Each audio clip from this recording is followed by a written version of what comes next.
Hello and welcome. This is Aneja and you are watching Krishijagran Business, the platform that brings you all the information from the agri world. Let's begin with the headline. A good harvest can be expected in the Rabi season this year, says Agri Minister Narendra Tomar. India's richest man Gautam Adani to invest $4 billion in petrochemical complex in Gujarat. Insecticides India focusing on offering new patented technologies to farmers. Himalayan yak gets FSSAI approval as food animal. Agri gold loan for farmers on low interest rates and no payment penalty. India's first private agri mandi set up to come up with world-class infrastructure in Nashik. Wheat esraj continues to rise this year. Unique scheme introduced to end water crisis. People from Bihar need not to depend on water tankers anymore. Maharshtra farmers receive as low as Rs 90 compensation amount for crop damage due to the excessive rains. Odisha government demands for increase in MSP of paddy to Rs 3,400 per quintal. Amarjeetsingh led panel on MNREGA restructuring to submit report in 3 months. FPOs in MP holding soybean stock, hoping government lift ban on futures and options trade. Program introduced to train farmers to help others in mental health crisis. New technological innovations in Indian agriculture, reinventing it through IoT and artificial intelligence. Saudi Qatar indexes extend losses on weak oil, Egypt up right now. Now the news in detail.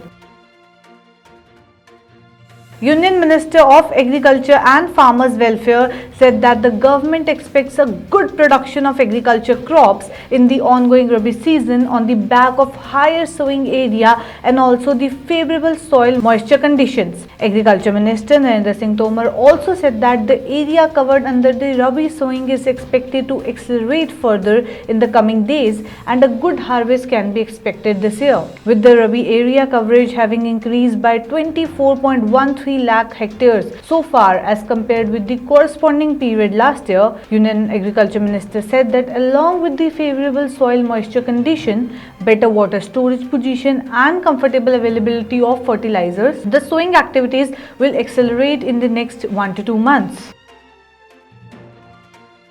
Several sizable investments have been planned in the state by business, including Reliance Industries Limited, Rosneft-backed Narendra Energy, Adani Group and Indian Oil Corporation as India attempts to cut the imports of petrochemicals and chemicals in order to increase the domestic production. By 2040, the demand for crude oil in India is anticipated to increase from 4.7 million barrels per day in 2017. Indian billionaire Gautam Adani stated in an interview that he intends to invest more than $4 billion in a Gujarat petrochemical plant. The richest man in Asia would reportedly introduce a super app in 3 to 6 months to link Adani airport visitors with other Adani Group businesses.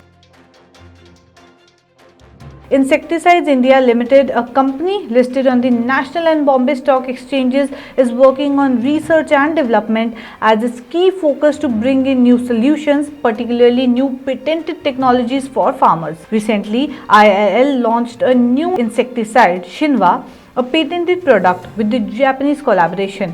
The chemical has been found to be good for thrips, bollworms and leaf miners. It is doing very well and expected sales of not less than 60 to 65 crores in the first year itself.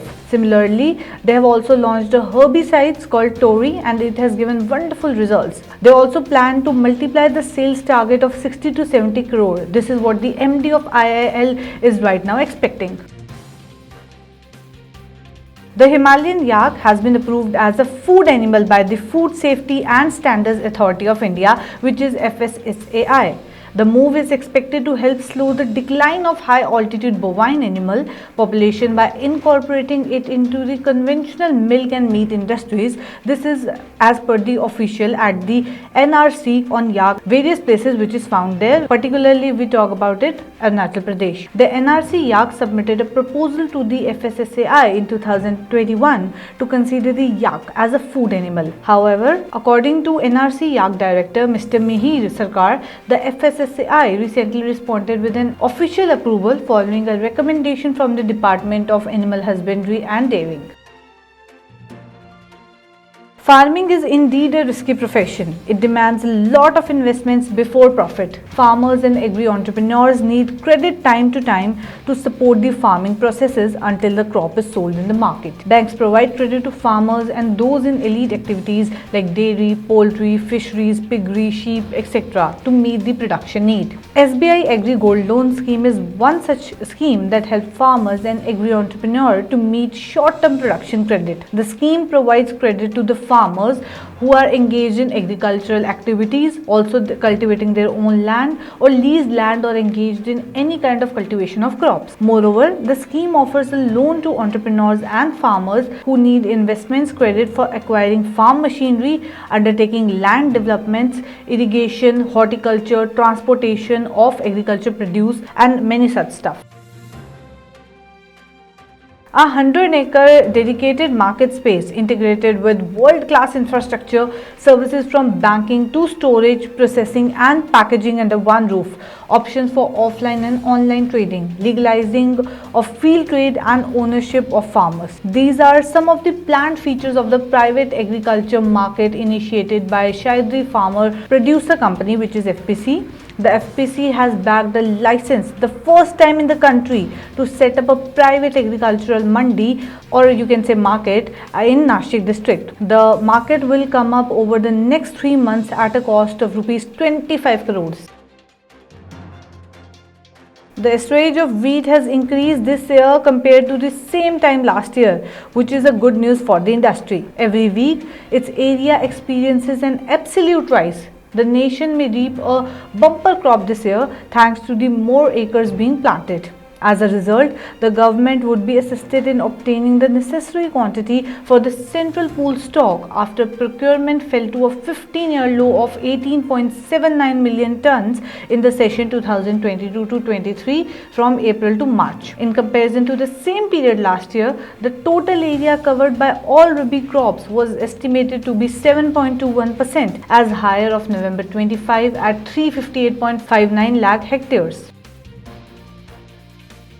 Bihar Chief Minister Nitish Kumar has come up with a plan to solve the water crisis in cities like Rajgir, Gaya and Bodh Gaya that depend on water tankers for their daily needs. This scheme will harvest the excess water in the Ganga during the monsoon flooding season to be treated, stored and piped to places like Rajgir, Gaya and Bodh Gaya regions that have for long depended on tankers for drinking water from the adjoining districts.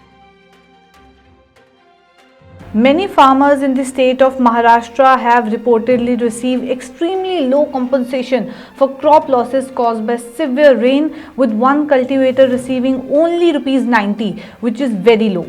State Agriculture Minister Mr. Abdul acknowledged that some farmers have gotten extremely small payments, but further added that the government will work to expand the insurance coverage and create a dynamic system for settling claims. 7.48 lakh farmers from the Aurangabad district used the government's crop insurance program in Kharif season this year, according to the State Relief and Rehabilitation Department sources. However, only 1.84 lakh farmers' claims have been approved by the insurance company, despite the widespread excessive rains that occurred just before the Diwali festival. Odisha government proposed that the minimum support price for paddy be raised from the current 2,040 rupees per quintal to 3,400 rupees. Forest and Environment Minister Mr. Pradeep Amat, while responding to a motion for postponement on farmers' issue put forth by the Congress, said that the House has decided to enhance the paddy MSP to rupees 2,930 per quintal in 2017, and the prices have seen a rise since then.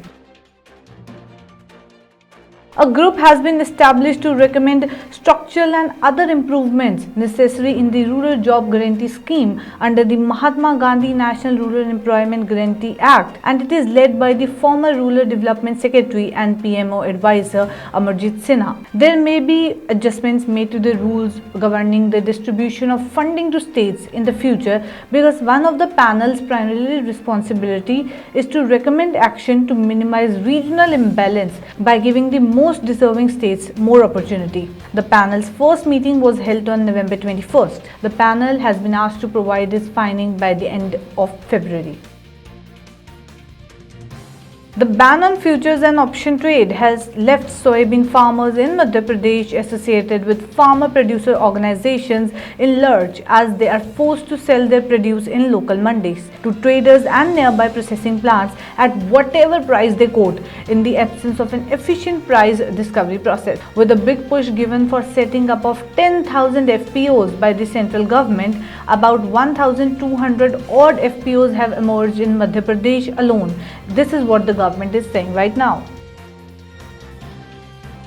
Farm First Peer Support Network is one of the many organizations that have emerged recently to connect the farmers with one another. It is supported by a $5 lakh grant from the US Department of Agriculture. The purpose of this support group is to provide farmers a chance to talk to other farmers in their communities or states who are facing similar challenges and perhaps share one or two fresh approaches in order to break the isolation of their workplaces. The Farmer Peer Network finished its initial training session in the spring of the last year and will start up again in the month of December. During the growing season, the sessions were suspended anyway.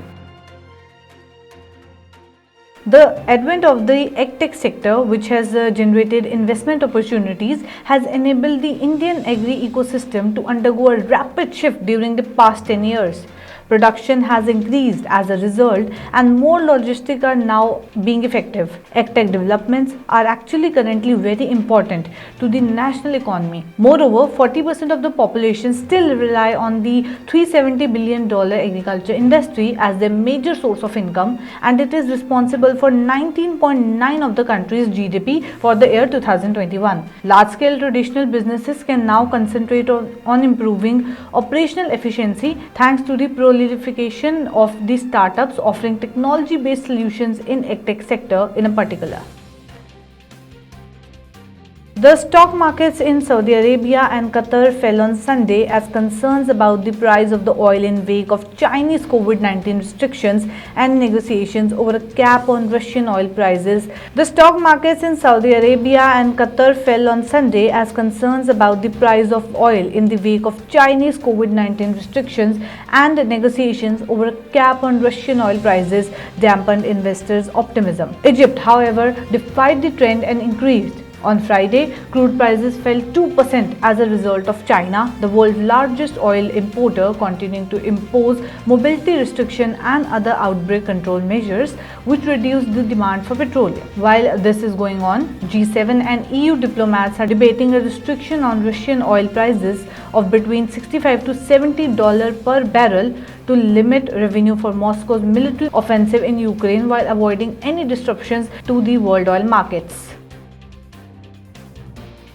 So here is the agricultural quiz question. Which state has a common practice of jhum cultivation? The options are Odisha, Bihar, Karnataka, Uttarakhand or Mizoram. You can SMS your answer on the mobile number 8800023204 shown on your screen and win FTB Organics discount coupons and lots of rewards. So this was all for today. Keep watching Krishi Jagran.